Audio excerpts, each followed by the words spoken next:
Assalomu alaykum do'stlar. Men Kinamanman va bu O'liklarni ko'mamiz filmi. Portlashga sabab bo'lgan tadqiqot sinovlari yuzlab insonlarni baqamiya zombilarga aylantirdi.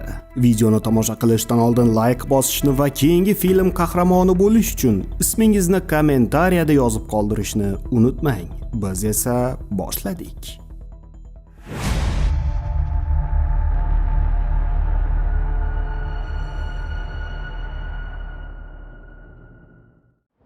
Yoqimli xotiralarida Zarina va Ilhomlar to'y kunlaridan zavq olishardi. Biroq reallikda barchasi teskarisi edi.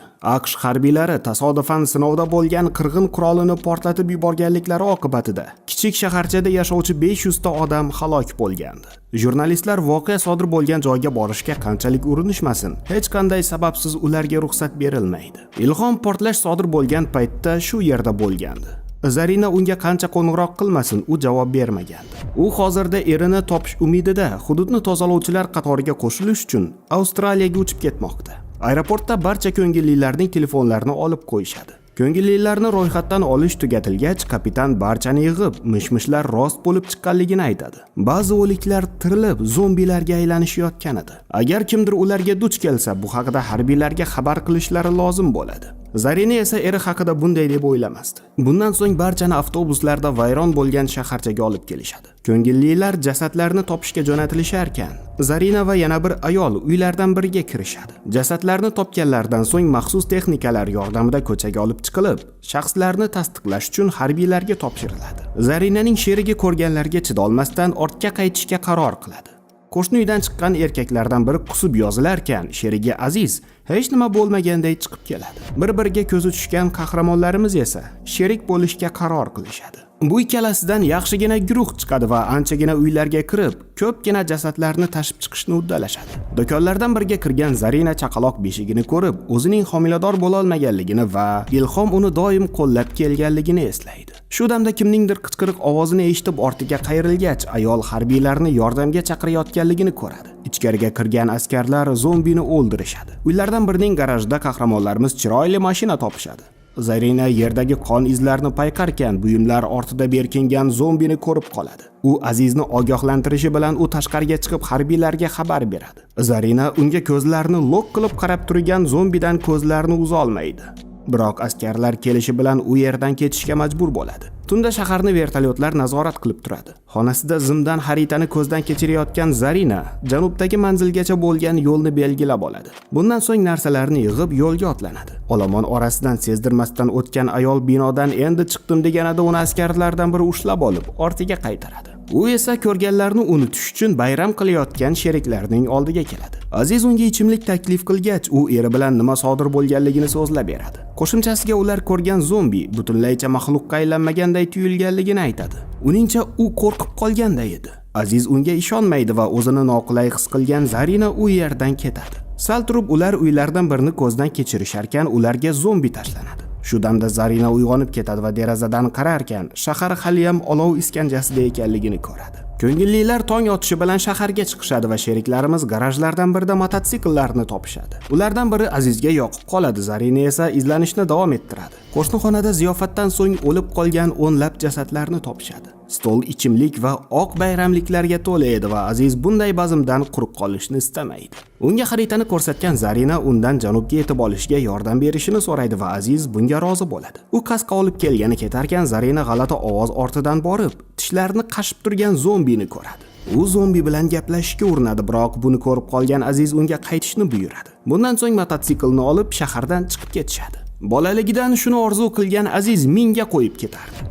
Bir necha soatdan so'ng oldilaridan chiqqan harbiylarni ko'rib mashina ortida berkinib olishadi. Shu damda Zarina ularga qarab turgan zombini ko'rib qoladi, biroq u ular tomon yurishni boshlashi bilan askarlar uni otib tashlashadi. Ular ketishgach yana yo'lni davom etishadi.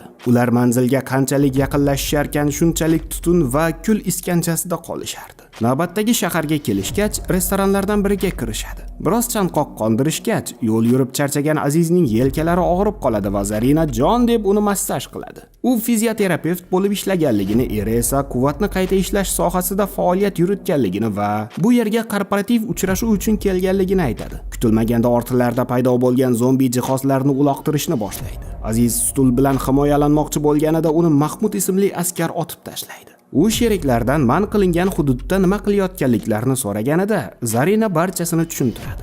Mahmud ularni alohida so'roq qilishga qaror qiladi va Zarinadan kutib turishini so'raydi. Bir necha soatdan so'ng qaytgan askar Aziz hojatxona bahonasida qochib ketganligini aytadi. So'ngra boshlagan ishni oxiriga yetkazish kerakligini aytib, uni qochib ketmaslik sharti bilan janubga eltib qo'yishga qaror qiladi. Biroq safardan oldin yo'l bo'yi bir narsani ovolishi kerakligini aytadi. Tashqariga chiqishgach, Zarina uning qo'lidagi nikoh uzugini ko'rib qoladi. Ular tunga yaqin Moviy qush nomli motelga yetib kelishadi. Shu yerda xizmat qilgan Mahmud bu yerda ovqat borligini aytadi. U Zarinaga ovqatlanib olishni taklif qiladi, biroq u faqat eng muhimlarini olishlari kerak bo'lganligini eslatadi. Ammo Mahmud bunga unamaydi va tushlik vaqtida harbiy bo'lib o'tgan otasi haqida so'zlaydi. Ovqatlanishdan bosh tortgan Zarina Mahmudning Bahoroy ismli ayol bilan tushgan suratini ko'radi. U Bahoroy uning ayoli bo'lganligini va bu voqea sodir bo'lgan vaqtda 8 oylik homilador bo'lganligini aytadi. O'zi bu paytda komandirovkada bo'lgan va bu yerda radiatsiya yo'qligini eshitgani zahoti yetib kelgandi. Afsuski, ayoli va oilasini o'lik holda topgan. Zarina qachon ketishlarini so'raganida, u undan bir narsani qilib berishini so'raydi. Yotoqqa kirgan ayol Bahoroyning kiyimlarini kiyib, uning atridan sepadi, biroq nikoh uzugini taqmaydi. Tortmadan esa qaychi topib, uni yostiq ostiga yashirib qo'yadi. U tayyor bo'lgach, Mahmud kirib keladi va naushnikdagi qo'shiqni qo'yib, ayoli sifatida u bilan raqs tushishini so'raydi. Zarina esa shu holida ham ilhomni tasavvur qiladi. Mahmud esa uni Bahora deb atab, undan uzr so'raydi. So'ngra bola bilan gaplashish uchun tizzalab olarkan, Zarina ham Ilhomning shunday qilganligini eslaydi. Yigit endi ham haddidan oshishni boshlaganida Zarina unga zarba berib qochib qoladi. Xonalardan birida berkinib olgan Zarina ortiga qaragach, homilador Bahoraning jasadini ko'rib dahshatga tushadi. Mahmud uni tez orada uyg'onadi deb o'ylardi. U o'g'lining qimirlaganligini his qilgandi. U eshikni buzishga urinarkan, Zarina derazadan tashqariga chiqib oladi. Pastga tushgach mashinani ko'radi, ammo oldin uyda qolgan kalitlarni olishi lozim edi. U uyga kirishi bilan Mahmudni ko'rib qoladi va hech nimasiz qochishga majbur bo'ladi. U omborxonaga yashiringach, Mahmud ham ortidan keladi. Fonarik bilan yon atrofni yoritarkan, u bog'lab qo'ygan zombilarni ko'radi. Doskada esa har biri haqida ma'lumot yozilgandi. Demakki, u ularni o'rgangandi. Mahmud Zarinadan uzr so'rab, uni janubga kuzatib qo'yishga va'da beradi. Zarina qo'lidagi uzugini yechib, o'zini Bahoroyday tutgan holda uning oldiga chiqib uni erkalarkan, raqslarni tugatib qo'yishni so'raydi. Mahmud ham unga quloq solib tashqariga chiqqach, Zarina undagi kalitlarni ko'rib qoladi. U yigitni erkalab gapirishda davom etarkan, uni quchoqlagan Mahmud uni ismi bilan atab, barchasini barbod qilganligini aytadi. Zarina esa garajdan topgan atyorkasi bilan uning bo'ynini teshib qo'yadi. So'ngra undagi kalitlarni olib mashina tomon boradi. Fonarni yoqishi bilan oldida qornini ushlab turgan Bahoroyni ko'rib dahshatga tushadi. Biroq unga qarab o'tirmasdan u yerdan ketadi. Tongda uyg'ongan Zarina yana uzugini taqib qo'yadi. Yo'l bir o'yin mashinalar bilan to'sib qo'yilgan edi. Qo'liga bolg'a olgan ayol yo'lni piyoda davom ettiradi. Bir necha soatdan so'ng zombi paydo bo'lib, uni ta'qib qila boshlaydi. U qochishga uringanida jasadlardan biriga turtilib yiqilib bolg'adan ayriladi. U avtobusga kirib zombidan qochishga urinarkan, zombi ham uning ortidan qolmaydi va ayol oxir-oqibat uni o'ldirishni uddalaydi. So'ngra foydasi tegmagan bolg'asi bilan yana yo'lni davom etadi. Yo'l bo'yi g'ildirakli uylardan biriga duch keladi va ichkarida o'lib yotgan oilani ko'radi.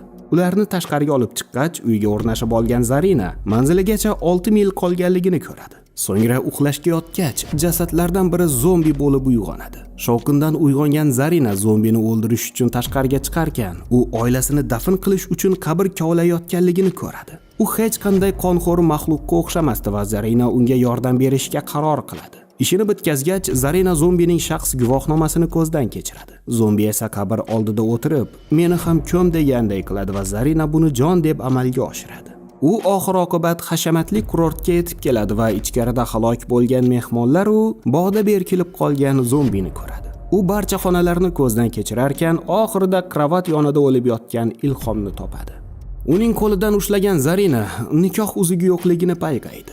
Stoldagi vino, sal nariroqdagi qandaydir ayolning ID kartasi va dushdagi nikoh uzugini ko'rgan Zarina eri unga xiyonat qilganligini tushunadi. U alamzada ko'z yosh to'kib eridan uyg'onishini so'rarkan, to'satdan xonaga Aziz kirib keladi. Ular vinoni olib sohil bo'yida qittak qilisharkan, Zarina farzand tug'olmagach, turmushlari dars keta boshlaganligi haqida so'zlaydi. Ular tez-tez urushishar va oxiriga qarab u erini taniy olmay qolgandi. Oqibatda esa eri unga xiyonat qilishgacha borgan. Aziz esa o'zini keraksiz his qilgan oilasidan yiroqda bo'lish uchun shu yerlarga kelganligini aytadi. Sheriklar barchasini unutish uchun shu yerda ko'ngilxushlik qilishga qaror qilishadi. Qittak-qittak, chilim-chittak va suvga bo'kkach shular jumlasidan edi. Erta tongda vikinglarning dafn marosimi suratini ko'rgan Zarinaga g'oya keladi.